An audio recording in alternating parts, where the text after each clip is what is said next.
It's 3 p.m. on 1st September 2025. This is Channel One Television and also 97.3 CTFM. I am Umaru Sandamado. This program is called Akwatia Watch. In less than 24 hours from now, the people of Akwatia will show up at the polls to choose a new member of parliament. We have created the show to talk about it until the last day. And tomorrow we'll be bringing you the final results when they emerge. But today will be the last, the last show before the election. And I'm glad that you have joined us. We have a full package for you. And we also have breaking news coming up right away. I'll tell you about that after this. Yeah, welcome back. This is Akwatia Watch on Channel One Television and on 97.3 CTFM. I'm Umaru Sandamado. We'll be diving into Akwatia, but before then, there's breaking news coming through from the presidency. The president has removed Chief Justice Gertrude Isaba Tokonu as Chief Justice following a petition that was presented to his office. For more on this breaking news, I've been joined in studio by Fred Tete Jabano, my colleague here in the newsroom. Fred, so this has been a long trajectory, yes, culminating today. Even today, this morning, there was some information from the presidency relating to the work of the committee that was set up. And now, a few hours later, we are receiving this information that she has been removed. What more do we know? Yes, so the Chief Justice, as you rightly said, has been removed from office. This morning, the committee, which was set up, the Article 146 committee, which was set up to look into the petitions which were brought against the Chief Justice, presented the work of one of the petitions. We are told that there were 3 petitions which were presented to the President. The President forwarded them to the Council of State, as required by the Constitution 146. The Council of State looked into it, found a prima facie case against the Chief Justice, and then went back to the President, indicating or telling the President of the fact that they had established a prima facie case. And per the Constitution, Article 146, the President was obliged to set up a committee to look into the petitions which were brought to him with regards to the Chief Justice Gertrude Isaba Tokonu Saki. What we are told now is that this morning the committee presented the work to the President, and it took about an hour and a half or 2 hours.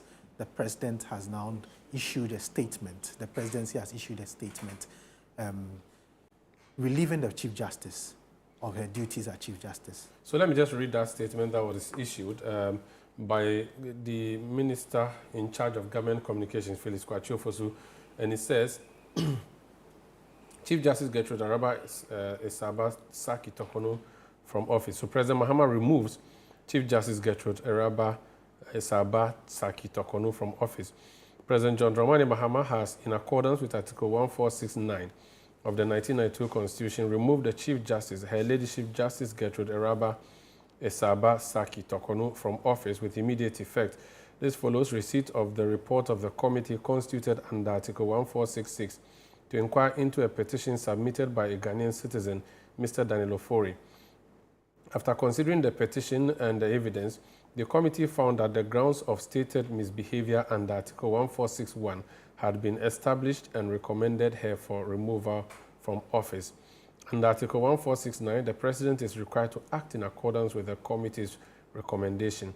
Signed, Phyllis Kwachiofosu, MP, spokesperson to the President, Minister, Government Communications. So that is a statement that has come through, Fred. So from what we know, there were like 3 petitions that were brought against her, right? Exactly. There were 3 petitions that were brought against her. And what the committee is saying is that this is just one of 3. This is just one of 3. They had to put on hold the second one because the petitioner and the Chief Justice asked for some time for to do some work around it. So they did that, but they worked on the first one, which they presented to the President. And don't forget that even before the committee got to this point, there had been a lot of legal battles over this particular petition, and the committee set up to investigate and look into this matter. You would recall that the first one came when the President then forwarded the petition to the Council of State. you would recall a member of parliament who went to court challenging that particular process. One, indicating that he believed the president needed to establish a prima facie himself. Also, he believed that the Chief Justice at the time needed to respond to the petition before the prima facie case is established. So he went to court. Before the court could hear this particular matter, the president decided to forward those petitions to the Chief Justice for her response. She responded to that matter, and then the committee was established. When the committee was established, in the process or in the work of the committee, the Chief Justice herself, on a number of occasions, I think 2 times, went to court to challenge the work of that particular committee. It was her case that she felt that she was unfairly treated, she was not being given a fair hearing, and she wanted the court to establish that the work of the committee should be declared as null and void because it went against the Constitution and also went against her human rights. That particular case at the Supreme Court was dismissed. Following that case, the Chief Justice then headed to the High Court for a judicial review. That judicial review was also dismissed by the High Court. The Chief Justice further went to the ECOWAS Court to continue to seek what she believed was justice, but that hasn't gotten anywhere till the President himself today has relieved her of her duties. Chief Justice Tokonu, as we recall, was sworn into office on June 12, 2023, following the retirement of the then Chief Justice, Justice Enin Yeboah. After the retirement of Justice Enin Yeboah, the Chief Justice took the position as Chief Justice.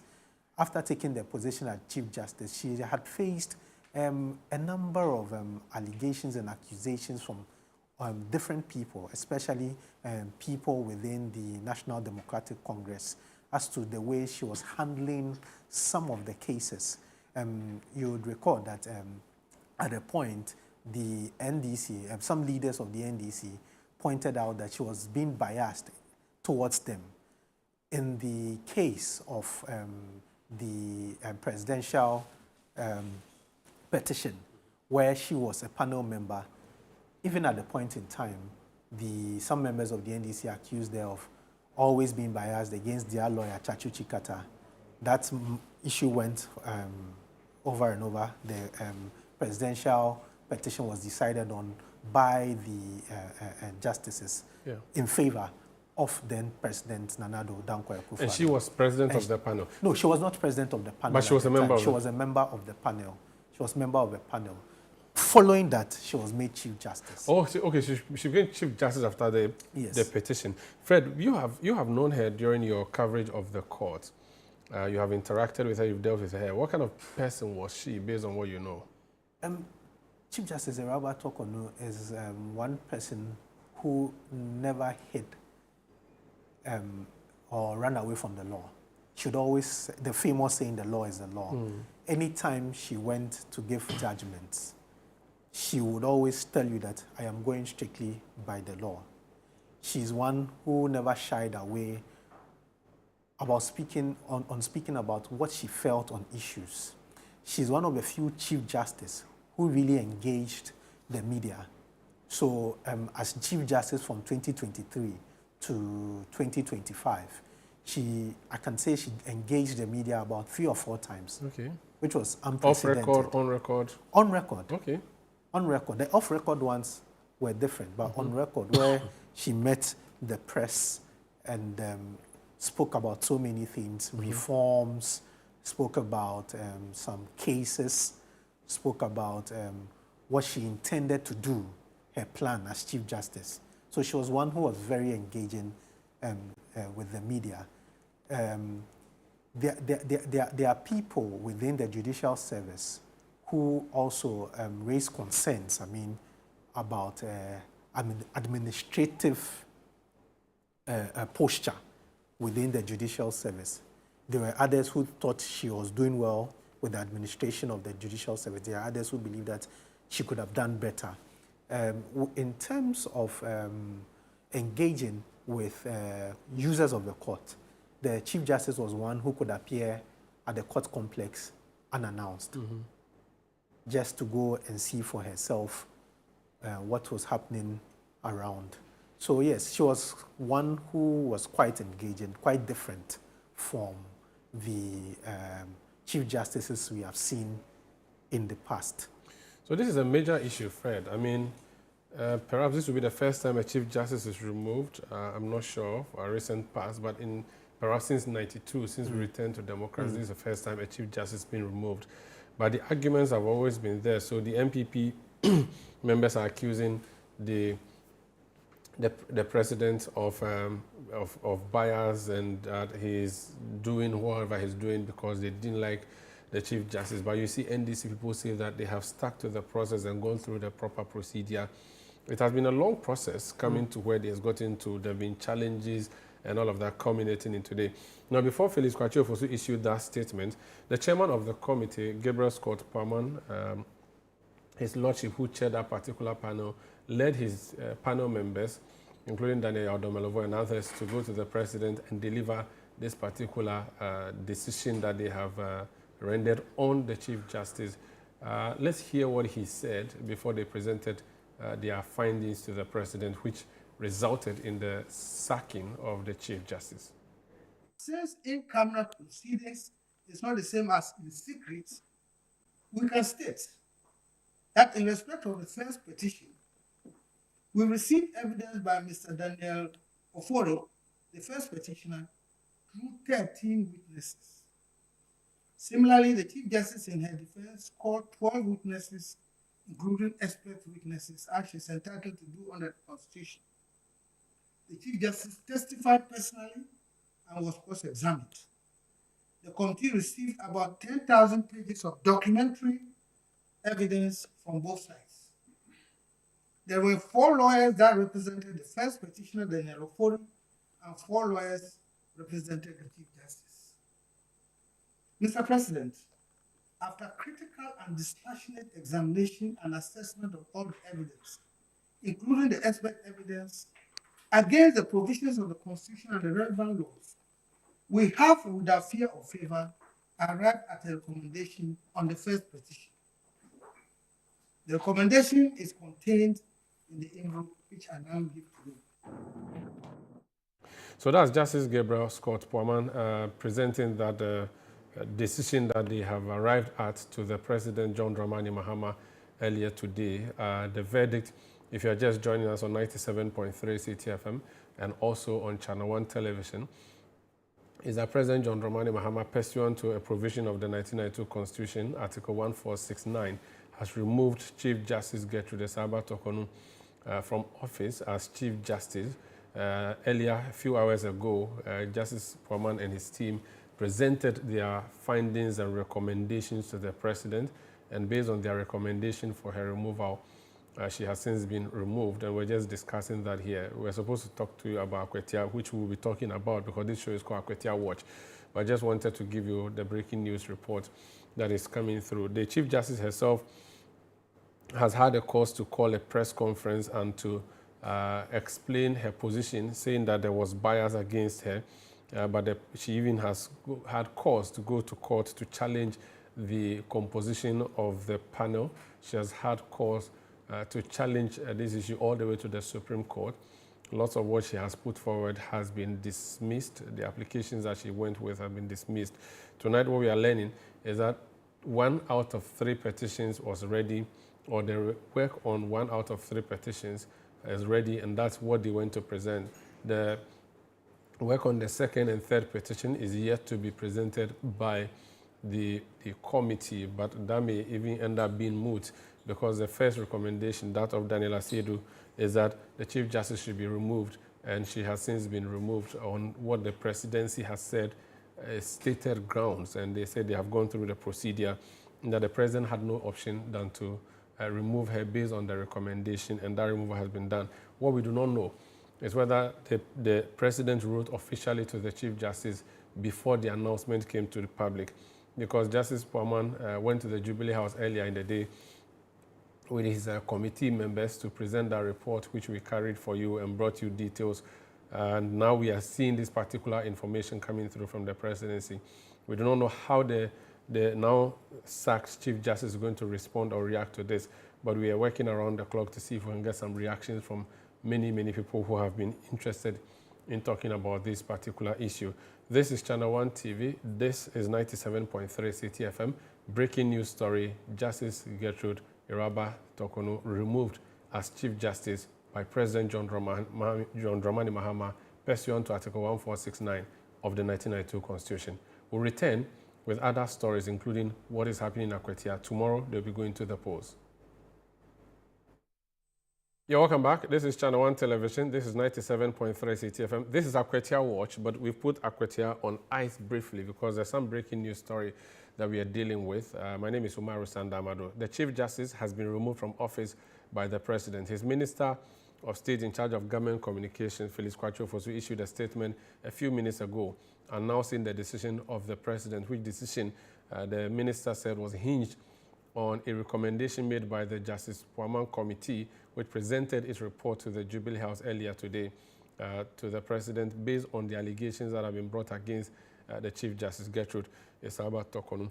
Let me speak to Joseph Kpenka. He served as Deputy Minister for the Justice Ministry. He was Deputy Attorney General from 2017 through to 2021.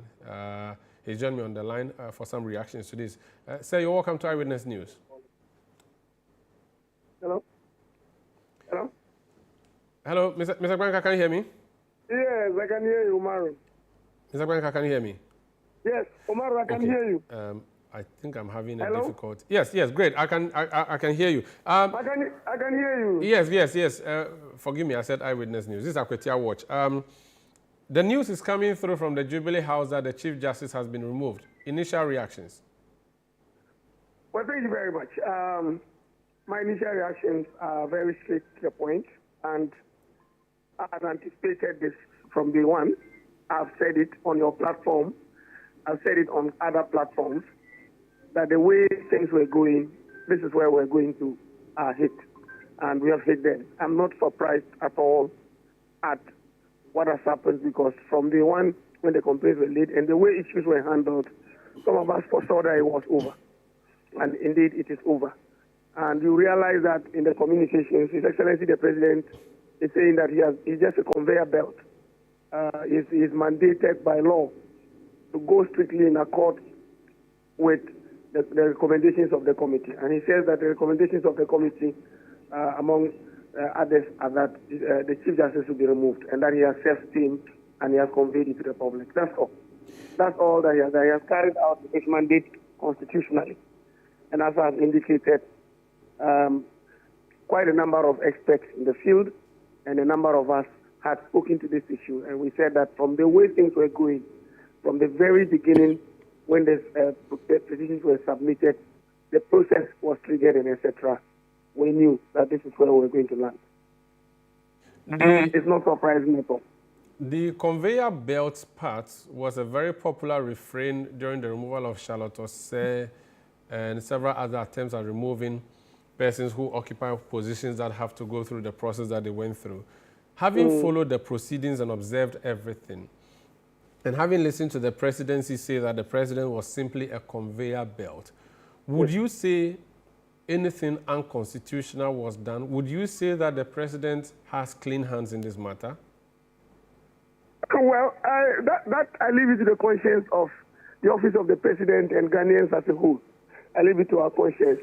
All I can say is that I have said it, and I repeat this afternoon, that my position has been that you can give fidelity to the Constitution and yet be mischievous in the application to achieve a certain desired result. I've said it.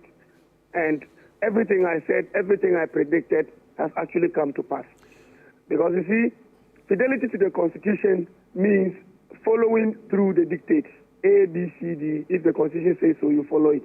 But in the course of doing it, you can mischievously and out of trying to reach a certain result, follow the process. But even though you're serving the ends of justice and following the Constitution as it is, but you create mischief in the process in order to achieve a desired result. And perfectly so, it's been well orchestrated and well executed. But the principle of natural justice is something that is very important in law, hearing the other side and giving them an opportunity to be heard. For many people, considering that that very key and fundamental principle has not been breached, the government cannot be blamed per se, and that, quote and unquote, the law has become the law and the will of the law has been done. Would you say, based on the fair hearing principle of order altering parting and the procedure that we have all seen, this process has been fair, even though you suspect there may be mischief in there, but it has been fair? No, I have said that as for complying with the provisions of Article 146, nobody can fault that at all. It's been complied with. In fact, from the beginning, the receipt of the petitions and then the determination of prima facie and the formation of the committee and inaugurating same and then commission work and etc. all have been strictly complied with. I have said so. And I have indicated that, however, if you look at the history, right from the time of campaigns through to the elections were over and the swearing in of the president, it looks like it was well cut out that the Chief Justice will be removed from office. But I've said this, Umaru, I've said this time and again, look at these two other situations. If you want to remove His Excellency the President, you need 2/3 of members of Parliament to impeach him, which is a near impossibility from our history from 92 until maybe recently that the NDC has gotten this particular majority. If you also, number two, if you want to remove the Speaker of Parliament, you need 2/3 of members of Parliament to do so. But the Chief Justice, all you need is to trigger a process by filing petitions. The President receives it, and then it is by the decision of the Supreme Court, it is handed to the Council of State to make a prima facie determination. Once that is done, it is sent to the President, and he puts together a committee who will then look into the matter. And that is exactly what has been followed through in this particular situation. But I've said that right from day one, the idea has been that when the NDC wins power, the Chief Justice will be removed from office, and that has been done. There is a view that this may start a precedent where in the future a new president from a different political party may remove the Chief Justice who they come to meet. In the past, Atta Mills came through, met Georgina Wood, and worked with her. Before then, Kufuor came to office and met the CG appointed by President Rawlings and worked with him. Mahama, when he took over, continued. Nana Addo Dankwa Akufo-Addo, when he also came, met a Chief Justice, continued with that Chief Justice, but removed the EC chairperson. And many say that was when the precedent was set, and not necessarily the removal of the Chief Justice today.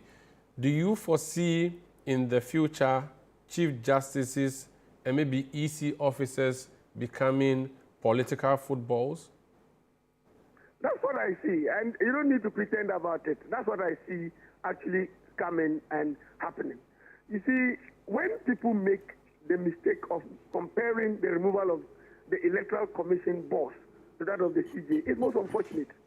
The Electoral Commission boss does not head one of the three arms of government, and that equalization is much ado about nothing. I think that those who do such things are deliberately creating mischief to justify whatever evil intent they may have. Because, you see, if, for example, you begin to compare the removal of the Chief Justice to the removal of the EC chair, then you are saying that those two offices, you are putting them apart. But that cannot be, and that should not be. So, again, you have rightly pointed out, and I am telling you, God giving us long life and putting the nation together, it will be repeated. When a president from a different political party comes up in future, there will definitely be a process filed. However frivolous it is, Council of State will determine that there's a prima facie case. The president will then go ahead and form a committee. The committee will bring the recommendations. The Chief Justice will be removed. That is the danger. So to prevent this, go to the Constitution, amend it, make it stricter. That is your position. That is my position. Very well. If we don't, Umaru, what has happened today will be the beginning of the death of our democracy. Wow. Wow. Thank you. Thank you so much for speaking to us. It's my pleasure. That's Joseph Benka. He's a former Deputy Attorney General. This is ChannelOne News. This is City FM. This is Akwatia Watch. Breaking news story. Chief Justice Gertrude Tokonu removed. We'll be going to Akwatia in a bit, but Fred, so there are 3 petitions that were brought. Yes. The President forwarded them to the Council of State Yes. based on the dictates of the law. The recommendation was made that the prima facie set up a committee. He has done that.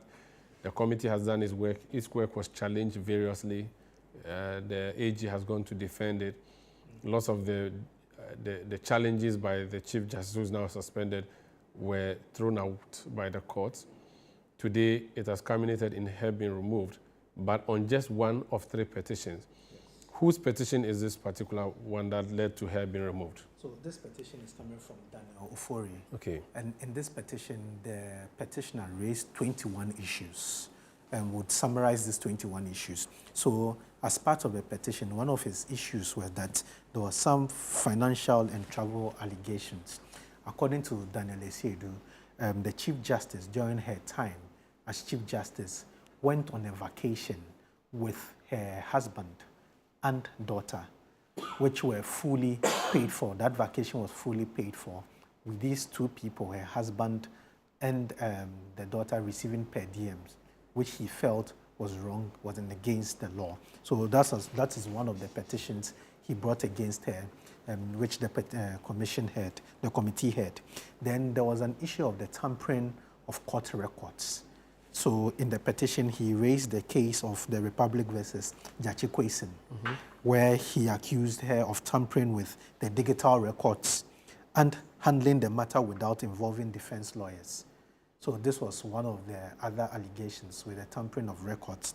Daniel Esiedu went on to accuse the Chief Justice of transferring a case involving Daniel Ofori himself. According to Daniel Esiedu, the Chief Justice allegedly transferred his cases against EcoBank to preferred justices to influence the outcomes and shifted cases from the justice hearing the case under questionable grounds. So this had to do with issues of involving illegal transferring of cases. He also raised concerns with how the Chief Justice dealt with some judicial administrative issues. He mentioned the case of the Kaswa District Courts and how there was an alleged misconduct in handling some particular issue at the Kaswa District Court. That was one of the issues he also accused the Chief Justice with. Then there was this issue of the judicial appointments and transfers. It's the case of Daniel Ofori that the Chief Justice unconstitutionally nominated justices and sent those names to the President. Okay, the recommendation that recommendation. According to Daniel Ofori, this was unconstitutional, and therefore the Chief Justice should have been removed based on that particular action. He also accused her of unfair transfer of some justices, whom he accused or whom he alleged that the Chief Justice, the now removed Chief Justice, did not like. There was also issues of case assignments and case hearings, how she influenced case assignments and case hearings to favor particular parties in the court, and the fast-tracking of some ex parte applications, all in a bid to favor a particular party. So yes, when you summarize these 21 issues brought against her, these are what they are saying: financial misappropriation, judicial interfering in court cases, which were ongoing, the issue of sending a memo to the President recommending the appointment of some justices, issues of transfers of cases, issues which had to do with the administration of the judicial service. These were the cases Daniel Ofori brought against the Chief Justice. I see. This is ChannelOne TV. This is also 97.3 CTFM. That's Fred Tete-Jabano, my colleague here, talking about summarizing for us the petition that has led to the removal of Justice Tokonu as Chief Justice. A few weeks ago, if not over a month ago, she herself held a press conference. Actually, it was in July. actually in June, she called a press conference to tell her side of the story, and she said that she was not being treated fairly. We just want to go down memory lane and hear and listen to some of the things that she said. The clear danger is that through this flagrant violation of CI 47 and the darkness of the current proceedings being held in camera behind the walls of Edu Lodge, my lawyers and I can come to the end of the proceedings. The evidence will show that every one of those allegations in the petitions that were given to me on 27th March is unfounded and untrue. And yet, the committee can dig up some allegation from whatever documents they claim to be having from the president, which they have not shown to me, and purport to enter a recommendation for my removal on that basis. Allow me to say that this is totally unknown in the rule of law in this country. If it was lawful, I would have no reason to alert the nation of the dangers they represent. It is the violations of law that have forced me to bring these matters out in the light of day. The final and fourth reason for this statement is that I have heard on several occasions from loved ones, persons who care, persons who may not know me beyond my public duties, and many who think that since these proceedings seem to be carefully staged to result in my removal as Chief Justice, it would be best if I just retired or resigned, rather than subject myself to an ill-motivated process.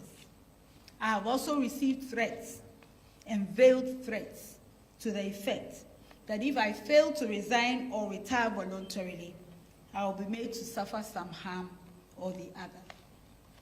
I've also heard commentaries in the media about how this process was born out of a stated political agenda to remove me and control the judiciary, and that it is a political effort that can only result in an outcome that was decided long before.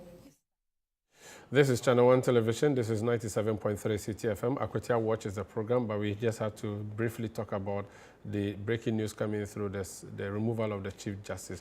We'll take a break and come back with more, please.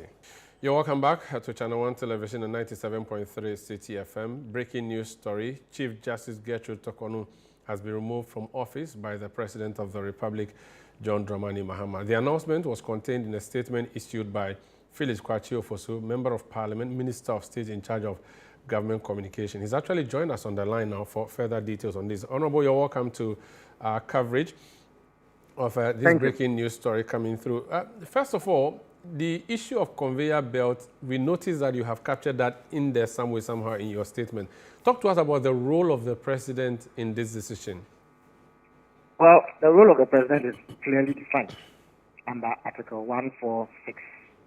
And since March this year, the President has strictly adhered to the constitutional tenets and has done everything in consonance with constitutional provisions. So it must be emphasized that we have arrived at this juncture because of what the Constitution says and not necessarily what the President believes. The committee that was set up, the members came to the Jubilee House today. The presumption is that it was their visit that necessitated this announcement. Can you talk to us about what the committee said? Well, the committee recommended the removal of the Chief Justice. That is all I can say. Because as you are fully aware, Article 146 also does not permit disclosure of the proceedings of the committee. Except that the Chief Justice has been written to by the President through his secretary, and the basis upon which the committee arrived at the decision has been communicated clearly to her.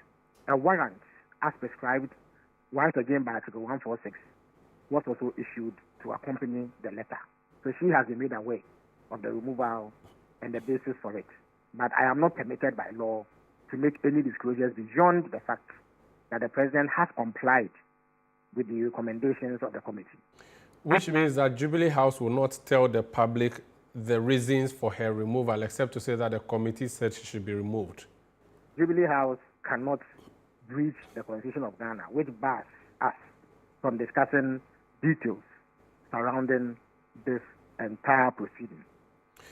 However, the expedited nature of the process is curious, isn't it? That 3 hours or so ago, the committee members came to the president to brief him and deliver to him a sealed envelope. Few hours later, you have said that a letter has been written to her and all the processes that are required before the announcement will be made have been done. It looks a bit expedited, isn't it? Well, I'm not sure about expedition. The point is that the committee presented a report. Several hours passed before a statement was issued. You see, the president cannot take a position either in favor of or against the recommendation of the committee. So what the president needs to acquaint himself with is the recommendation, whether or not the Chief Justice should be removed or maintained in office. And once it is clearly written in black and white in the report presented that that is the recommendation of the committee, action must be taken to fulfill that, requirement. And that is what has been done. I mean, it doesn't take forever to draft a letter informing the Chief Justice about this. It doesn't take forever to prepare a warrant. And it doesn't take forever to put out a 3-paragraph statement that I have done, announcing to the people of Ghana that this is the decision the president has taken based on the recommendations. This is the action, I beg your pardon, the president has taken based on the recommendations of the committee. So there's really no issue of expedited action or the lack of it. This is a big issue. I spoke to Joseph Menka a short while ago. He was Deputy Attorney General. He says that from where he sits or he sat, he's noticed that the Constitution was respected, all the procedure was properly followed, except that he says you can also use the Constitution for your own mischief, and he believes that this has opened the floodgates for future Chief Justices to be removed. What's your comment on that? First of all, how can upholding the Constitution of Ghana be referred to as mischievous? In other words, our Constitution is designed to carry out mischievous ends. This law has always been there. In fact, aspects of the law were used by Mr. Kwenke's government when he served as Deputy Attorney General to remove the chairperson of the Electoral Commission. At the time, Mr. Kwenke was nowhere to be found regarding the statements he's making today. You know, we cannot hate pork and eat pork soup, Umaru. We either drink deep or we taste not. We are a constitutional democracy. That then means that provisions of the Constitution must be respected. Now, we cannot choose and pick as and when we accept the carrying out of provisions of the Constitution based on where we stand on the political divide or what our particular interest is in a particular case. We also cannot begin to implement a sacred cow philosophy, I beg your pardon, in Ghana, where depending on the weight or magnitude of an individual involved in a particular case, we refuse to stick to constitutional injunctions. I don't think that we can get to that point. If we believe that we are a constitutional democracy, that we must act as such, and in this instance, that is precisely what has happened. They say that you have set a bad precedent and that as a party you have promised to remove the Chief Justice and you have carried that out. How do you respond to that? I would like to hear about the promise that is under reference. Do you know of anybody, President Mahama, myself, or any other person in decision-making position who made such a promise? And indeed, how could such a promise have been made? No such promise was made. The other issue too is that when people speak about setting a bad precedent, I do not know what they are talking about.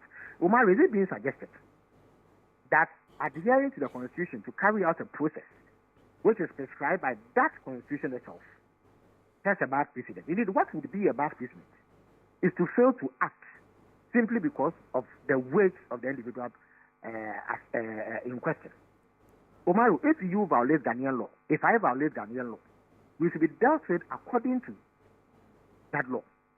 But the moment you begin to see that Umaru is such a big, huge personality in Ghana, that despite evidence of wrongdoing, and despite the availability of clearly defined provisions in the Constitution to address that matter, we will not act. The day we do that, that is when we would have set a bad precedent. So to be honest with you, I fail to grasp the point of those who refer to what exactly is a bad precedent. And mostly this has come from opponents of this government. The same people who applied the Constitution to remove the head of an independent body, the Electoral Commission, in 2018 or so. How then do they suddenly turn around and oppose the use of that same provision of the Constitution to carry out this exercise as prescribed by that Constitution? Finally, as one of 3 petitions that was that had work done and reports presented today, what happens to the remaining 2? Have they effectively become moot and the committee will stop work, or the committee will go back and work on the other 2? Well, that is within the bosom of the committee, as Justice Waman explained this morning when he made some brief remarks upon presentation of the report to the President. It was the parties involved in the adjudication themselves who requested an adjournment of those 2 cases. The committee was prepared and ready to go into those matters, but the parties made representation before them that they adjourned it. However, no such request was forthcoming in respect of the petition presented by Mr. Daniel Ofori. So it is on the basis of the work that the committee did on Mr. Daniel Ofori's petition that this report was submitted, and the recommendations contained in the made, upon which the President has taken this particular action. Very well. Thank you so much. It is up to the committee to determine whether they carry on with the work of looking into the 2 other petitions or they bring it to an end at this stage. Thank you so much for speaking to us. The pleasure is mine. That's Felix Kwachiofoso, Member of Parliament for Abra Sebu Kwamankesi. He's Minister of State in charge of Government Communication, giving a few details about the removal of the Chief Justice Gertrude Tokono. This is ChannelOne Television, 97.3 City FM. Let's talk about Akwatia now, shall we? The people of Akwatia in the Eastern region will be going to the polls tomorrow to elect a new Member of Parliament following the death of their MP Ernest Yao Komi. We have deployed so many people into that constituency, but there are not as many as the police deployment in that particular constituency. I'm going to touch base. Do I have Sami Wiafi on the line joining us? Okay, so we'll be touching base with the Akwatia constituency where we have a number of our colleagues here covering the election for us, the by-election. But before then, Neoni Amate Kanaku did a report summarizing how the 2 campaigns have been touching base. The NPP did their own final rallies. It wasn't a rally really, but some engagement of a sort where Dr. Mahmoud Bawumia, the former vice president, was in attendance and spoke. So was Minority Leader Alexander Penyo Markin.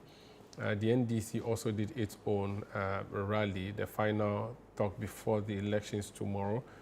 On Thursday night, there was a vigil in the memory or honor of Ernest Komi, and then on Friday, the 1-week observation of his passing was done. That led to some fracas that we saw where there were some back and forth over the presence of General Asedun Ketia, General Mosquito, chairman of the NDC.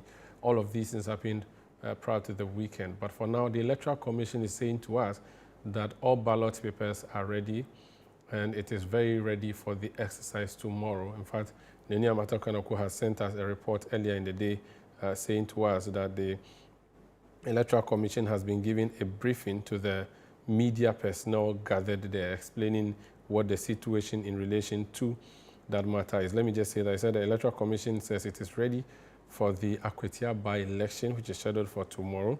Now, the Eastern Regional Director of the EC, John Apia Bafo, said that the ballot papers had been packaged and appropriately distributed to all the areas. Additionally, he said that electoral material, including verification devices, are said to be used by the 484 electoral officers trained by the Commission to be deployed for the exercise in all 119 polling stations. Mr. Apia Bafo also said that the collation center was ready for the election tomorrow. So the election will be held tomorrow, the by-election, from 7 a.m. to 5 p.m.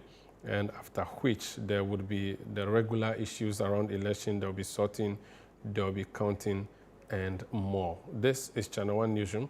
This is ChannelOne Television, I beg your pardon, and also 97.3 CTFM. I'll take a quick breather and return to wrap up.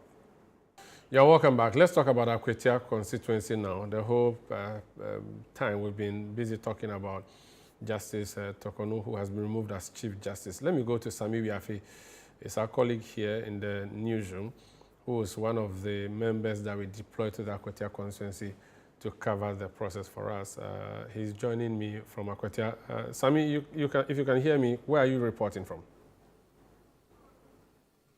Well, Umaru, if I had a question right, we are live in Akwatia, and I'm reporting you from the Emmanuel Congregation Church at Akwatia here in the Eastern region, one of the polling centers for the elections tomorrow. But then we are here because there was a planned meeting between the National Peace Council and the two political parties, the MPP and the NDC. Unfortunately, this meeting could not come up because of a protest from the MPP. Their issue is that when the letter was issued, they were expecting the leadership of the NDC to be present at this meeting. And so for them to only come here and come and meet only constituency executives made up of constituency secretaries and constituency youth organizers and the rest, they felt it was an insult to the whole cry for peace within the Akwatia constituency. And so for them, for the New Patriotic Party, the national organizer was here, Nanabi, the national youth organizer, Salam, and the Eastern Regional Chairman, Jeff Kunedu. They represented the MPP at this meeting. And so for them to have only representatives of the NDC being constituency executives and constituency officers, they felt that it was below the belt. And so they raised protests. And then the assurance from the National Peace Council was that they were going to get the top hierarchy of the party to be present at this meeting. But after close to an hour, the National Peace Council came to tell us that the meeting could not come on. And so the planned meeting to more or less pledge peace on the side of the two political parties ahead of tomorrow's by-election could not come on after a protest from the MPP, who raised some issues in respect of the meeting.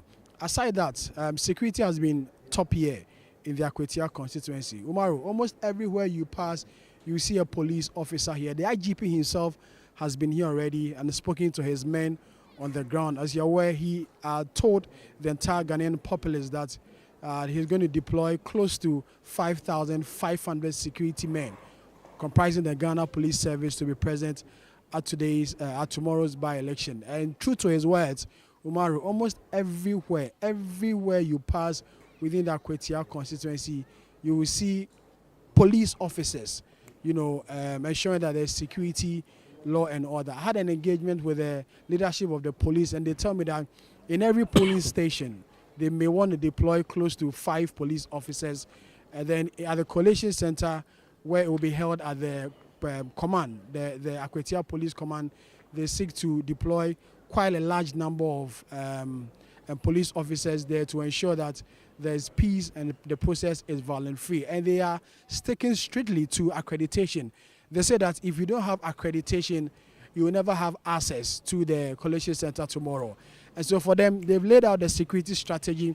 They've put out the policies and programs to ensure that the Akwatia by-election does not record any violence as recorded in some other countries, in some other constituencies, or in the recent election that took place at the Ablikuma North constituency, Umaru.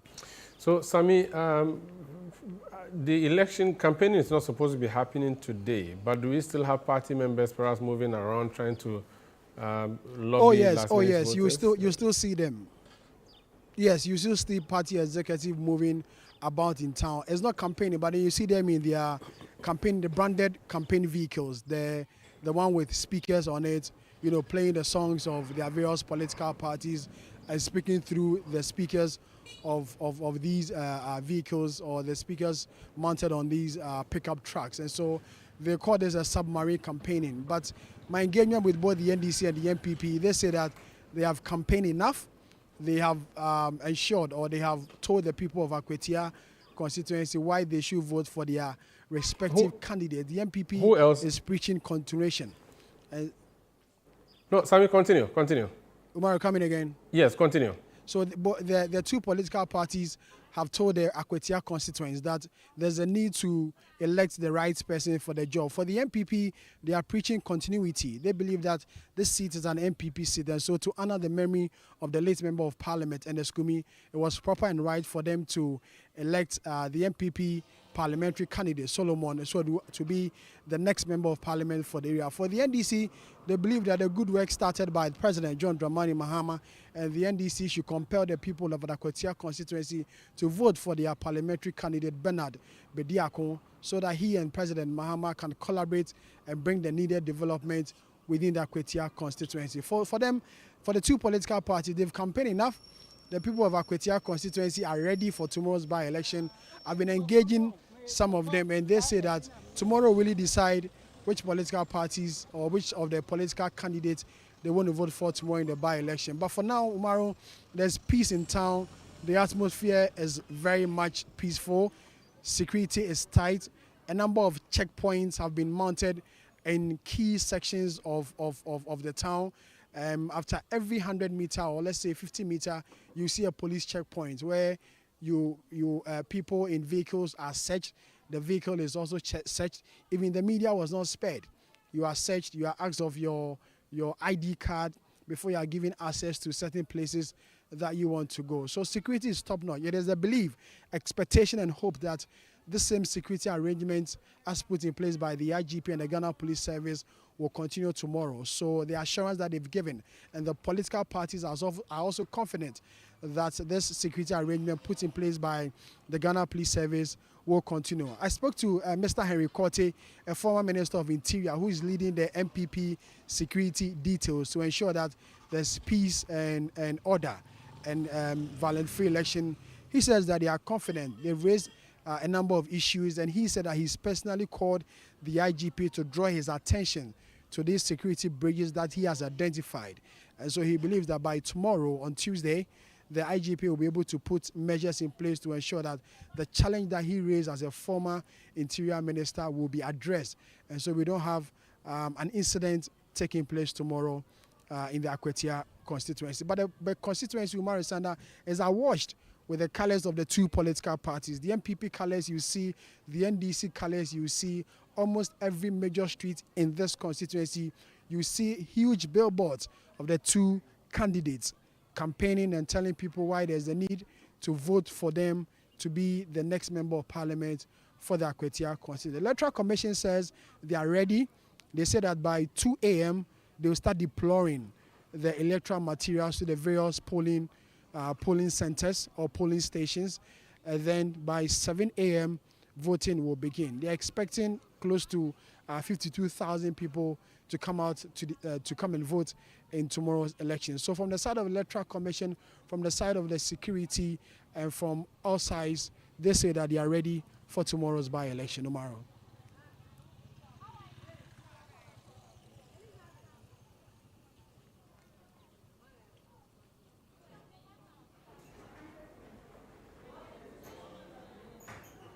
Sami, if you can hear me, so what's about military deployment? Did you see military personnel aside the police personnel you saw? No, Maru, there are no military presence. We've been here since morning. We've roamed through all the principal streets of the Akwatia constituency. I haven't seen any military presence. I haven't seen even a single military man in town. All you see is police personnel in their black uniform moving from one point or the other. For the military, I haven't sighted any. I haven't sighted any since we arrived here in the morning. And the IGP has told, journalists that the security or the military will only be brought in as the last resort, when they realize things are getting out of hand. And so for now, I haven't sighted any military person or military vehicles or soldiers, I want to describe it. And so for now, they may come in, as the IGP said, they may come in, or the police administration said, they may come in as a last resort, or when they realize that the situation is getting out of hand, that is when they will bring the military in to maybe stop any instance or stop any incident that may show its head. So Sami, the constituency is very large. Talk to us about the deployment strategy. Of course, you are not the only one on the ground. How have you partitioned the constituency to cover it, and what can our viewers expect tomorrow? So, Umaru, from tomorrow, Tuesday, the 2nd of September, at exactly 6 a.m., our coverage begins. We're deploying a team of strong reporters to the various electoral areas and the polling centers to go and give our viewers the best coverage as ever. We've identified some areas we believe to be hotspots within the constituency, and so we will deploy to these areas to ensure that coverage there goes on successfully. We are also in touch with the police personnel as far as protection is concerned. We understand the high stakes in this election. On the back of what happened in the Blakuma North constituency, the team of journalists on the ground here from ChannelOne TV are taking caution and to ensure that our safety is paramount. And so we have alerted the security officials, especially the police and especially the commanders who will be in charge of the various electoral areas in this constituency about our presence and how we will wish to move with them in their operations. And they're giving us all the assurance that they are going to give us the necessary protection as we want. Not just only ChannelOne reporters, any other journalists accredited to be here to give coverage of this by-election, every needed protection that journalists will need as far as this election is concerned. The police have given us the firm assurance that they are going to provide us with that particular protection. So myself, Charles Owusu Kumi, Fauzu Masamaudu, and then Neoni Kanaku, our Eastern Regional Correspondent. We are covering this election in the Akwatia constituency from 6 a.m. Tomorrow till the winner is declared by the Electoral Commission. And when that is done, we may want to call it a day. But until that declaration is done, every detail, every incident, every report, and everything you need to know as far as the Akwatia by-election, we on ChannelOne Television will bring you live updates on television, online, on radio, and everywhere you see our presence. Remember, we are giving you an update on what to expect from the Akwatia constituency by-election. So this is your #1 TV station as far as updates on the Akwatia by-election is concerned. Indeed. Thank you so much, Sami Biafe, my colleague in Akwatia. Let me go to another part of the constituency where Fauzu Masawudu is joining us. Fauzu, welcome to our coverage. Which part of the constituency are you in and what can you report?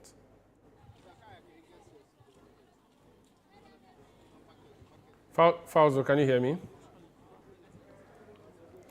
Fauzu Masawudu, if you can hear me, talk to me about which part of the Akwatia constituency you are in and what you can share with our viewers and listeners.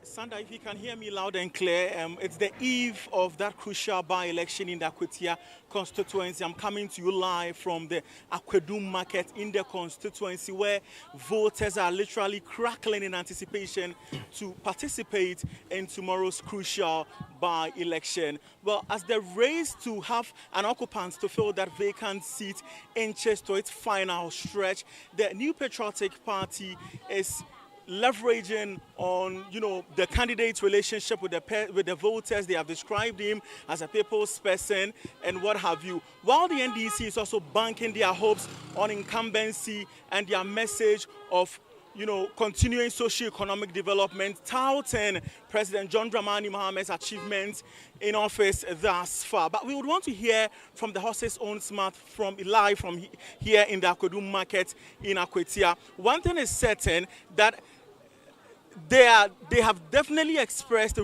readiness to participate in the exercise, but as to whether or not the messages of these political parties have indeed resonated with them, we will find out. Pacho, good evening. Fine evening. Yeah, Pacho, we are live on ChannelOne TV, so Pacho, your name? My name is Janet Buabi, aka Smansa. Janet, tomorrow, are you ready to participate in the by-election? I wa vimpa ya de tu abano a police fo na begu an yensro soja fo na yensro mo bi yensro obi pie na ntu abano ya wa vimpa ya de betu abano no ochna de na wo be hwe e de ato aba ochna de me hwe ya de betu abane se ya kwatia ha yufu ni bramu nya adwuma anye afenso ye dwom ha ya beba no makoko toilet egugu ha de atosu mienu ensuo tonso ensuo ni yiri yen ye nansisi nsuom afenso mu twa tikiti ma yetua anso mu ma me pra dwom ha eno ani se yegu aya na ye ba ye pra ya de inti se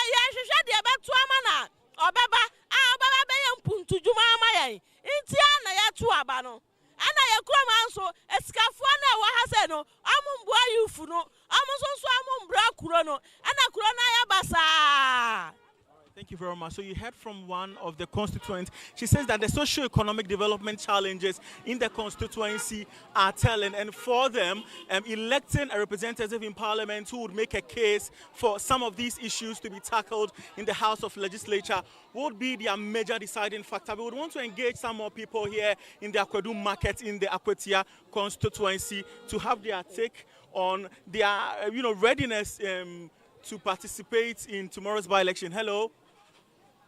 Pamcho, you bet me name with him come kakra. Pamcho, good evening. Pacho, ChannelOne TV. So, we dey me say we near brea. We eduane anya asem ketu akra. Ochina Pacho, ochina by-election. Why you ready say obeto aba no? My ready pan.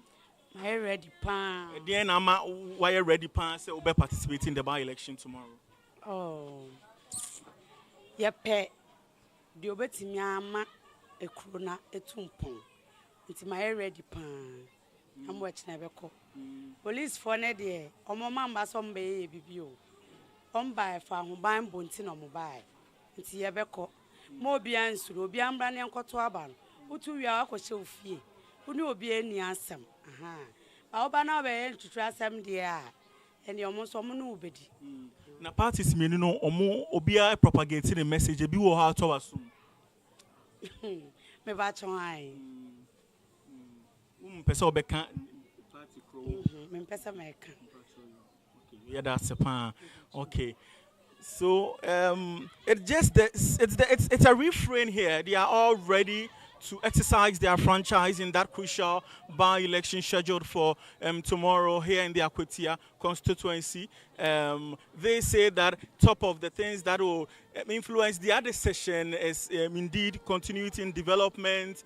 They have enumerated a number of critical developmental issues in the constituency that they say that having a member of parliament that will continue to drum home their concerns or make a case for these issues to be tackled would be, an answered prayer. I would want to engage some more people, but just so you know, we are coming to you live from the Akwedu market in the Akwatia constituency, one of the places to look out for in that crucial by-election scheduled for tomorrow. The by-election actually follows the untimely demise of the Member of Parliament, Ernest Kumi of the New Patriotic Party, who passed away in July this year. Daddy, Pastor, good evening. Yeah, good evening. We are live on ChannelOne TV. Sure. I'd like to engage you briefly on tomorrow's by-election in the constituency. Okay. Are you ready to vote? Oh, yes, I'm very, very, very much ready to vote. Yeah. What are the things you look out for? Oh, it's simple. Akwatia is a flashpoint. And a number of police and soldiers are around because they thought maybe something might have maybe happened or something of that sort. But that is not what the people are saying. You see, we are going to vote, and this will be the peaceful election that we are going to have. Trust me. So you are unfazed by the heavy police presence? Oh, no, not at all. They are there to protect us. Right. Do you understand? So there's no need to fear that you will not come to vote because of the police. No. And we have sensitized our people that when they see the police, especially the old ones, when they see the police, they shouldn't panic or something of that sort. But they are there to protect us. So in case of any eventualities, they are there to help. Yeah. So, Daddy, what will influence your decision or your choice tomorrow? What are the things you are going to consider yes, Party A or Party B? Because I am an MPP member. Right. Yes, and because of the death of our MP, it's a very big blow to us. So we are telling our people that they should come out to vote so that what he suffered will be replaced. Yes. Yes. Yeah. So you think that voting for the MPP will be an honor to the late MP? Oh, yes. Because let me tell you, the NDC are saying that where there's the Osro, then the mother, the son too is behind or something like that. And that is not true. After all, we've witnessed a number of MPs who have been in government, but they did not do anything at all. Do you understand? For example, Baba Jama, was a deputy minister, was an MP here. And what they left us is the lies. It's only lies. Because. But after Baba Jama, Amase came. Yeah, Amase came. Let me tell you, Amase did, a very marvelous job. For example, she, helped so many people to enter into civil service and security services. Do you understand? You see, which I myself, I'm a beneficiary. A beneficiary. A beneficiary in the sense that one of my nephews, was employed at the SEPS. So I'm a beneficiary. But now looking at the NDCs, they will just come and I will help you, will do this thing to you, for you, and then nothing will happen. Okay. Do you understand? And moreover, I'm from Apramai. You see, they are propagating that because that place is a mining area, they are coming to mine the forest, and if you don't vote for them, you will not get some of the work to do.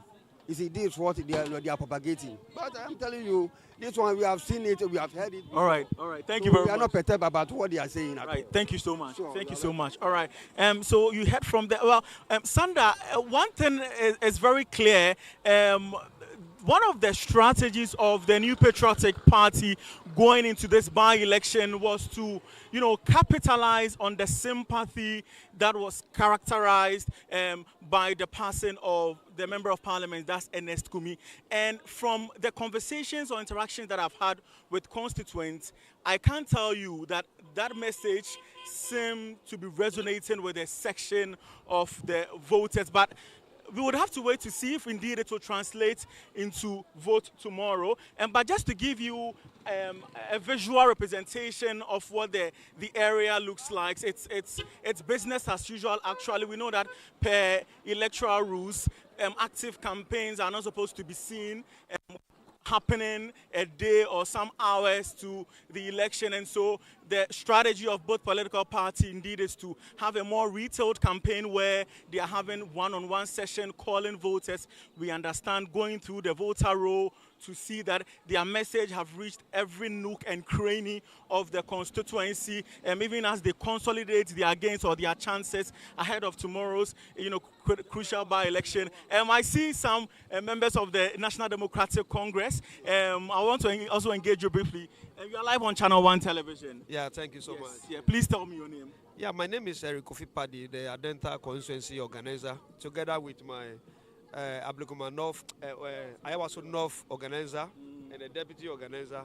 Then I was also executives, and then my executive from Ofuansi Ayiribi. Wow, this is a massive NDC squad here to support your candidate, that's Bernard Bediako. How does it look like for the NDC? I mean, it's a day to the election. Yeah, NDC is, tactically, we are the submarine organizers. Normally, our strategies are within the confines of the electoral areas. So currently, we are keeping everyone online to ensure that the people who vote come out to vote massively. Yeah, so currently we are reaching out to the voters. Yeah, exactly so. And I can tell you that yes, with our heavy presence here, some of them, one way or the other, they have one or two reasons why they don't want to vote. Our coming anonymous has convinced a lot of them to come and then vote, because they are looking at the reset agenda of your Mahama, that if you joined this team, definitely you also win some development. But if you vote for oppositions, it will be difficult to lobby for whatever project you want in your constituency.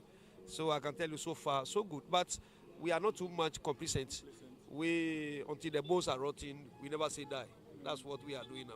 All right. So Operation Win every voters in Akwatia. That is our strategy. By what percentage is the NDC winning tomorrow with, if you are so confident of emerging victorious indeed?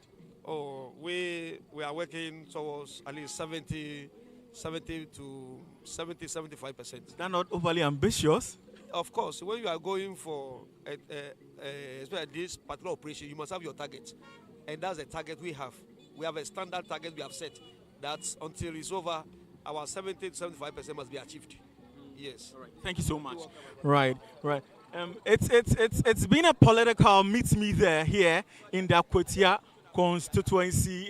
So you heard from him. It's not just about persons from within the constituency, but from across the country. They have all converged here in the constituency to, throw their support behind their respective candidates, and while they're still hopeful of emerging victorious. Okay.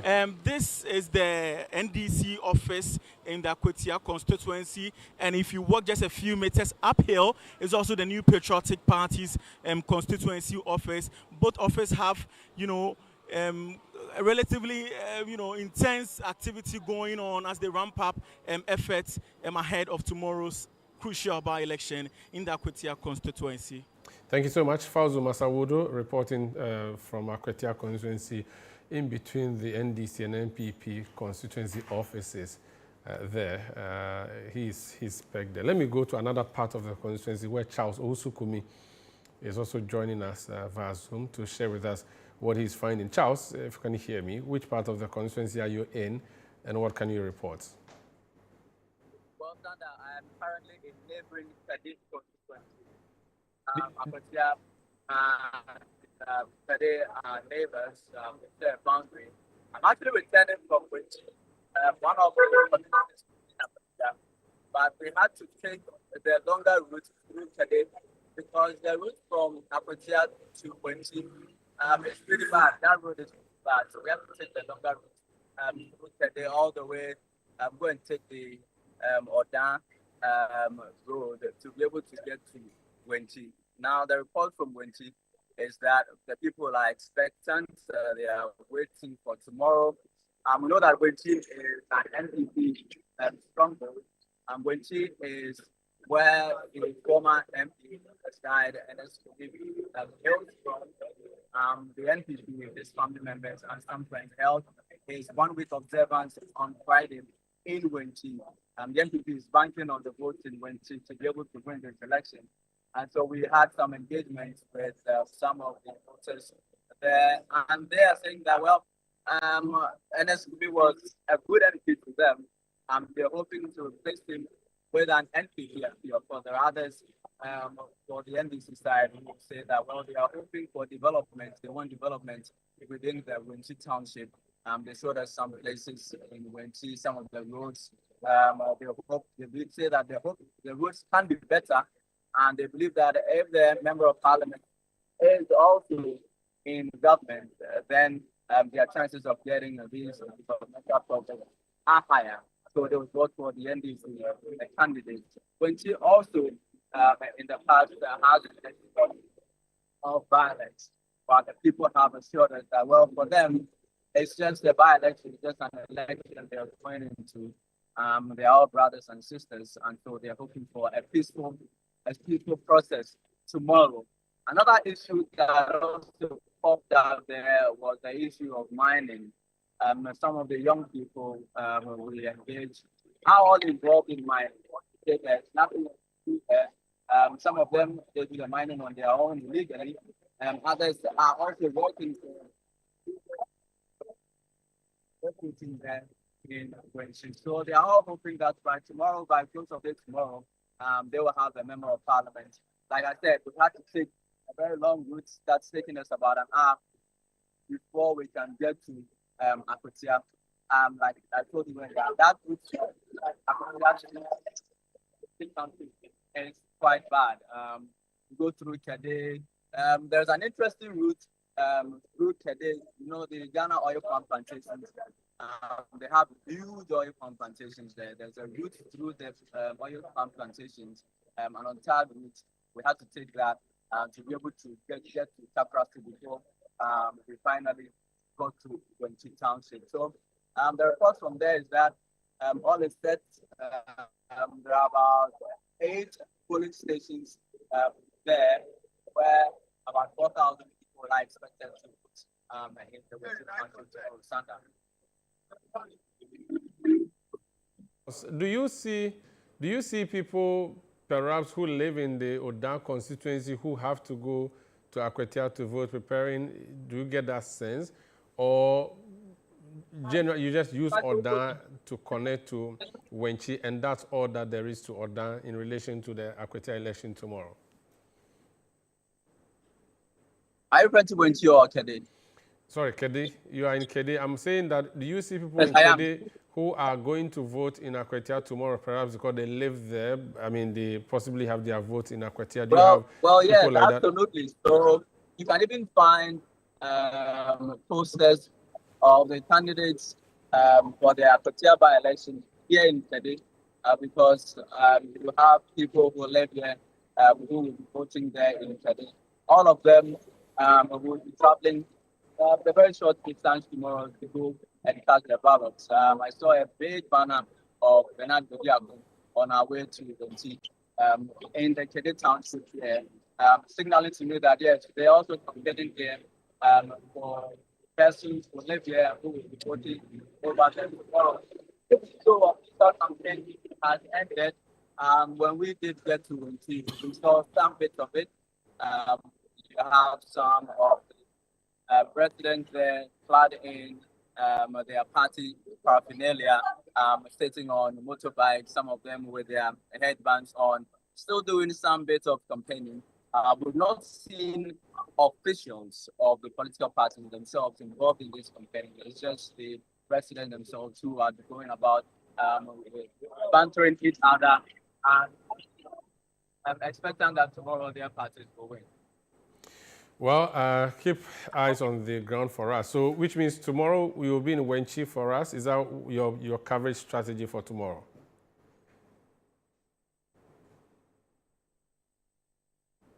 Understand that? Yes. So, which part of the constituency will you be reporting from tomorrow? That's what I wanted to know. Whether you'll be going back to Wenchi, since you've talked about the poor, because you've talked about the challenge with the road network from Akwatia, the capital, to Wenchi. Yes, so we'd have to find a way and get there very early tomorrow morning. The polls begin at 7. Like I said, it's about an hour's drive if you're going through here. So yeah, we'll have to find a way and get there very early, because I will be going there to Wenchi. Okay. But Charles, the people of Wenchi, we are told generally vote NPP. Did you get that in the sampling of voices that you went to do? Kindly come again, Sandra. We are told that the people of Wenchi generally vote NPP. Did you get that sense when you went to the community to speak to people? Yes. So right when you enter the town, you get that feeling that this is an NPP town. But of course, there are some NDC elements in there. Like I said earlier, their reasoning for wanting to vote for the NDC is because they say that for years, there's been very little development in Wenchi. And so they believe that they want to, vote for a new party, which is the NDC. Wenchi has historically voted for the NPP. They want to try the NDC, which is in government, which has state resources to allocate to wherever the president wants to allocate these resources. And they believe that every MP is from the NDC. These resources may be allocated to the people of Akwatia and to some extent the Wenchi community. But of course, largely the people there are pro NPP. The NPP candidate, Asumani, is very, very popular there. I also mentioned that the former MP who passed is from Wenchi. So there are some sentiments about retaining the NPP there. The party may get some sympathy votes as a result of the fact that the former MP hails from that community, but largely they are NPP people, and they like Asumani because they say that he has employed lots of people there. He has businesses and is working with a lot of young people. So they like the fact that he is very reachable and is able to help them when they are in need. And so these are some of the reasons why they like their NPP candidates, aside the fact that historically they have voted the NPP. Thank you so much. Charles Osukumi reporting for us from Kede, a neighboring constituency to Akwatia, on his way back from Wenchi. Interesting, isn't it, that you're moving from the capital of a constituency to a major town and you have to go outside to return to the same constituency. So that's a story of the road network in Akwatia, as Charles is reporting. Let's go to our Eastern Region correspondent, Neil Niamati Kanako. Neil, you're welcome to our coverage. Which part of the constituency are you in, and what can you report?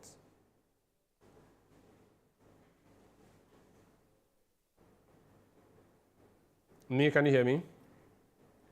Thank you very much, Sandra. I'm currently in Akwatia proper. Specifically, I can hear you, Sandra. Yes, I can hear you. Proceed. In Akwatia proper, specifically the Walker Club House, which happens to be the collation center for the whole constituency. Yes, for the whole constituency in Akwatia. A while ago, the Inspector General of Police inspected the command center for the Ghana Police Service here, which is very close to the collation center. He then moved to inspect the collation center proper and also engage the Director of Training for the Electoral Commission, Dr. Sribo Kwaku, and then the Eastern Regional Director for the Electoral Commission, John Apia Bafo. After that, he engaged with them and also assured them of the support of the Ghana Police Service throughout the exercise, before, during, and after the exercise. As you can see right behind me at the collation center, the Electoral Commission says all devices that they would need, as the BVDs, are ready. All materials for the elections are also ready, neatly packed and arranged, waiting for political parties to come in and assess them and have an engagement with them before onward distribution are done in the morning tomorrow morning, which happens to be the day for the voting. Not too long ago, officers from the Akwatia ECG, Electricity Company of Ghana, were also here to fix some street lights at the collation center. They positioned the street light advantage positions, as you can see from the shot. One is on the right side, where we also have a CCTV camera fitted for that purpose. And right in the middle of the building also, we also have another a street light fitted, and then to the left also there's a street light fitted to that side. They anticipate that sorting, counting would extend deep into the night, so they've made arrangements, and I can also see backup plants stationed next to the collation center, which would also serve its purpose when the time comes or when needed here. So Sandra, all is set here at the collation center. Everything according to the Electoral Commission is in place, and the personnel who will be manning this particular collation center, they've been here throughout the morning. I understand they've been asked to go back and then take a rest, and then come later at 11 a.m. where they are going to be stationed and properly mount surveillance here at the collation center. Sandra.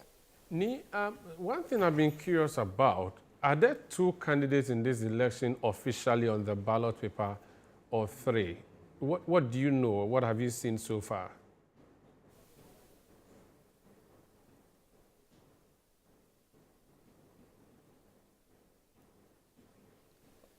It's still unclear. It's still unclear to us at the moment, and I've not even cited any of the ballot papers. But one thing that I know is we have the NPP Solomon Asumedu on it, and we also have the NDC candidate Lawyer Bediako on it, and then an independent candidate also on the ballot paper. But from what we've been seeing here at the collation center, people trooping, we've only seen reps from the NPP and then NDC side coming here at the collation center to engage the Electoral Commission on tomorrow's event. What this means is that we have only, so we have three persons on the ballot paper based on everything you have seen. There are going to be three persons. Is that what you can confirm?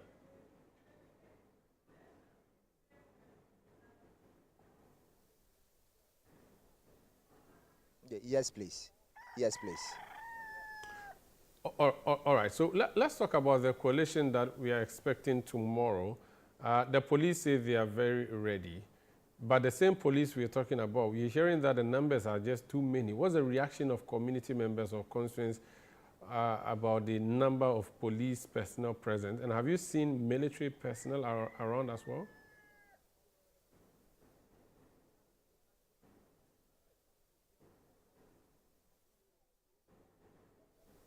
Yes, so I can confirm that some of the residents, when we came in 2 days ago, raised concerns about the number of police personnel they are seeing in town. According to them, they feel timid, they feel it's a ploy not to get them out and vote. But the police, severally, they've been engaging in community interactions with them. We've seen both plain and uniform officers engage the community, enter the community proper to engage the people and give them assurance that their presence in town is just for their security and safety. Now, we all know what has characterized by-elections in the country, and the police do not want to leave any stone unturned on this particular Akwatia by-elections, as we see here. They want to go all out. They want to ensure they cover every angle. They want to cover every sector and ensure that they control the area when it comes to security and safety of people in Akwatia. So they've been engaging the residents, assuring them that their presence in town is just for their safety. According to the police, it's their sole responsibility to ensure the safety and security of residents. So they decide the number of personnel that they would need for this particular exercise. And they've been pleading with residents to ensure that they collaborate with them and come out in their numbers to vote tomorrow, Sanda. The military presence, the NPP is accusing Richard Jakpa of the National Security Secretariat of being the one who has brought soldiers to the constituency. At the Coalition Center earlier, we've just seen a video of Richard Jakpa. I don't know if you have encountered him. Has he said anything? Has the police said anything about what the role of Richard Jakpa is in this particular contest tomorrow? Because his name has been coming up since last week.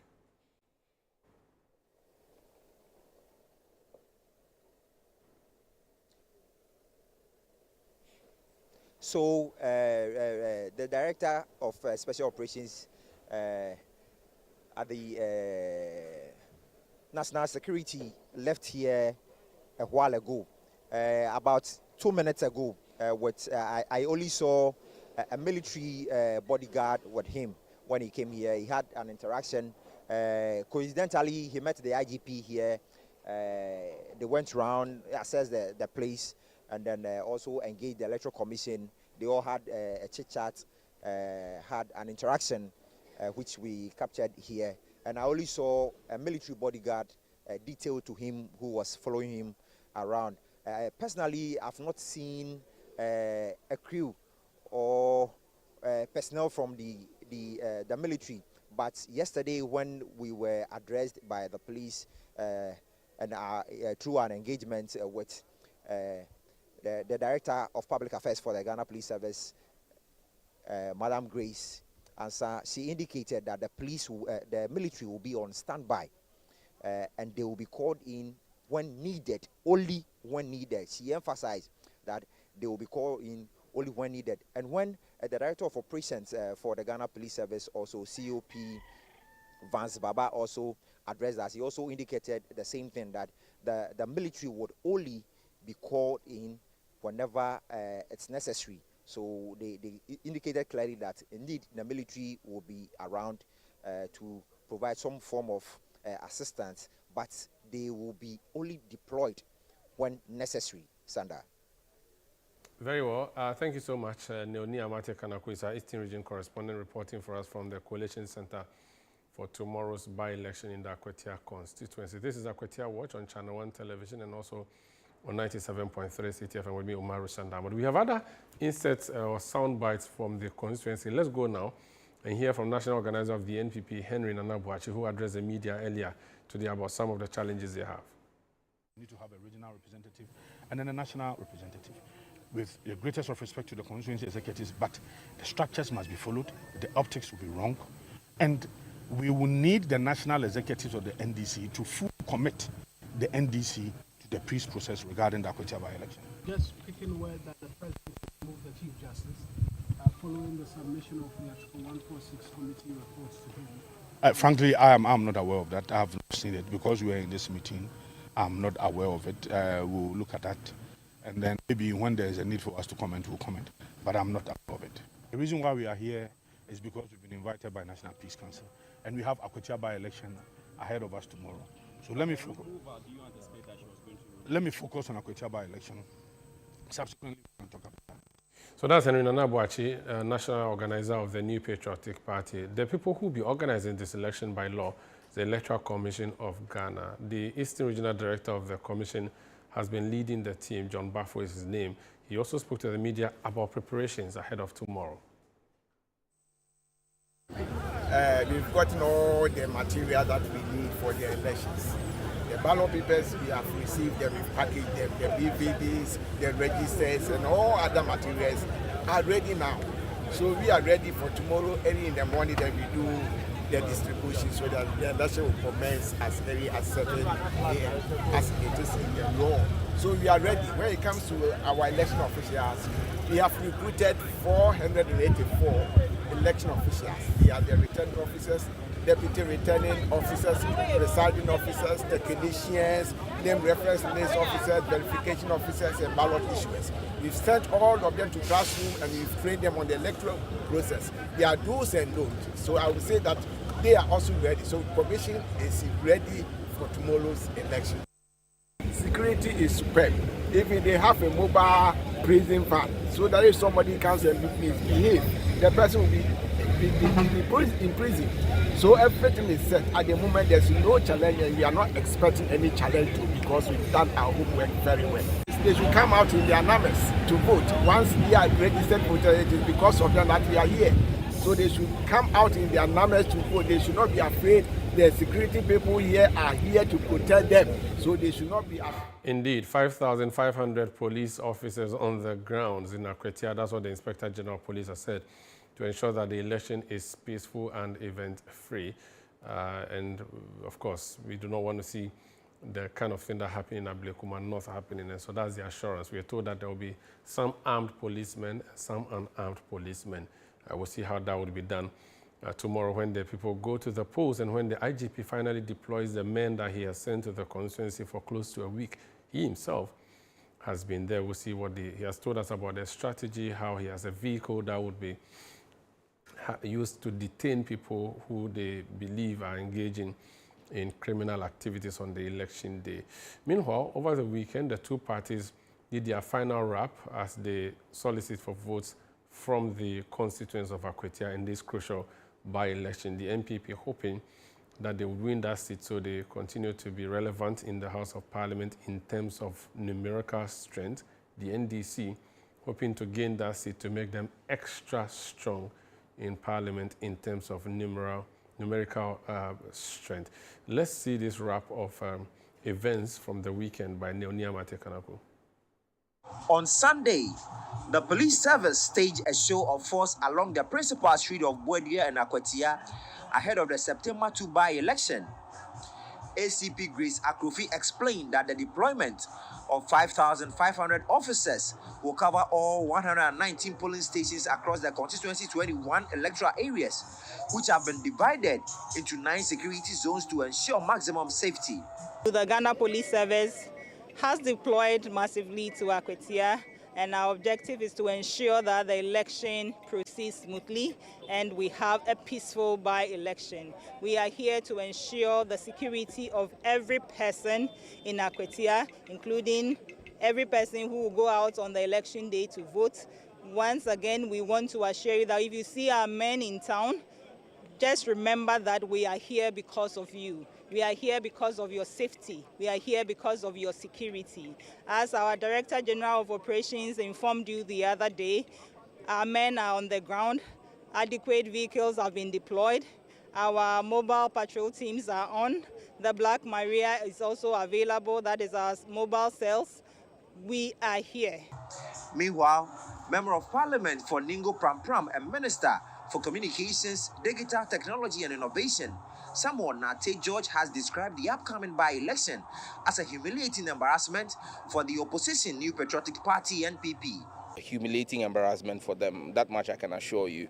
We are confident that the second election for this constituency that's happening on the 2nd of December is going to be a second endorsement of the NDC's good governance for lawyer Bernard, who is also the second on the ballot paper. So it's obvious. I mean, everywhere you go through town, we did a few church services today. At a point in time, one of the church services, I turned to Mamaga Jifa and asked her, is this a church service or a rally? Because it was separate that the church was dancing to. And what hit me was they said, Mahama Beye. Responding to allegations of vote buying, Sam George criticized the NPP, calling it the National Problem Party, and asserted that the governing NDC should be credited for putting taxpayers' money to good use through nationwide development. Drip equipment were bought to construct roads. In fact, we should be credited that we're putting the taxpayers' money to good use. They bought the drip equipment and couldn't use them. Taxpayers' money, causing financial loss to the state. We're putting the drip equipment to practical use. When we fix the road, and don't worry, even the drip equipment, like I said, they haven't paid for it. John Mahama is going to pay for it because John Mahama fixes every mess of the NPP. But the reality here is, when the road is fixed, do they ask you, are you NDC or NPP before you use the road? That's the problem of the NPP. For them, everything is about blue and white or red and green. But for us, it's about the red, gold, green. Tourism, Culture and Creative Arts Minister and MP for Ketu South, Jifa Ablagomasi, along with Dome Kwabenya MP, Elik Blim Akolugu, and Sam George all expressed confidence in an NDC victory. Akwatia, over the 8 years, what is there to show? That's the question I'm asking them, and I don't have answers. And as Sam George just said, in the 8 months that we have been in power, they've seen something tangible, something they can make reference to. Look, we all learn from examples. If you have these kinds of examples, what are you going to look for? On the campaign trail for the NPP, former Education Minister and flag bearer hopeful, Dr. Osei Educhum urged voters to focus on competence rather than party affiliation, as he canvassed door-to-door support for NPP candidate Solomon Asumedu, particularly within Akwatia's Zongo communities. You're welcome back. This is Akwatia Watch on ChannelOne TV and on 97.3 City FM. Tomorrow by this time, the election should be about close, in fact, maybe almost 4 minutes to the close of polls in Akwatia. And here on 97.3 City FM and also ChannelOne Television, we promise and assure and guarantee you of nothing but the best coverage of that by-election in Akwatia to see whether it's going to be the NPP's Asumedu or the NDC's Bediaku who's going to carry the day. The two parties have gone to the constituency. They have all gone to convince the people to vote for them. The messages have been clear and crisp, and there have been accusations and counter-accusations. It is a head-to-head race. The Electoral Commission says all is set for the election to go on. The police administration says it is ready to deal with any issues that may arise. It has even done a recce and also done a simulation to show us how it will deal with any eventualities that may arise. The NPP is poised. The NDC is poised. It is the agenda to replace the late NS Yakumi, who passed away as Member of Parliament for the Akwatia constituency, and which would have some bearing on the numerical numbers of the two parties in the House of Parliament. My name is Omar Rusanda, and together with my colleagues who are on the field in Akwatia, Sami Wiafe, Charles Ousukumi, Fauzu Masawudu, Neonia Amate Kanakwe, and of course my colleagues here in the office who will be on air. We promise you nothing but extensive and excellent coverage of proceedings tomorrow. If I have Fauzu Masawudu, I get a last-minute bite from the two party offices before we close the show. Do I have Fauzu Masawudu? Can you hear me? Yes, Fauzu Masawudu. Yes, I can hear you, Sanda. Yes, so talk to a few more people before we wrap up, just to see how tomorrow is looking. Yeah, so again, I'm coming to you live from the Akwatia township itself within the Akwatia constituency. Just before I engage some more voters, you can see a police checkpoint, and this is to give you a sense of the heavy security presence here. And we know that the Ghana Police Service has deployed over 5,000, police personnel, to man affairs so far as security ahead of tomorrow's by-election is concerned. But this is not the only checkpoint. It's a common scene right from the entry point into Akwatia and other entry and exit points of the constituency. I would want to engage some more people to pick their thoughts as I've been doing on their readiness ahead of tomorrow's crucial by-election. We know that the New Patriotic Party has been campaigning, particularly capitalizing on the party's, the candidature of the party. They say, of their candidates, they say he's affable, he's relatable, they've described him as a people's person and what have you. And while the National Democratic Congress is also banking their hopes on incumbency, touting President John Dramani Mahama's achievements thus far in office. But we would wait to see if that would indeed reflect in the outcome of tomorrow's by-election. Hello, good evening. We will wait to see if that will reflect indeed in tomorrow's by-election.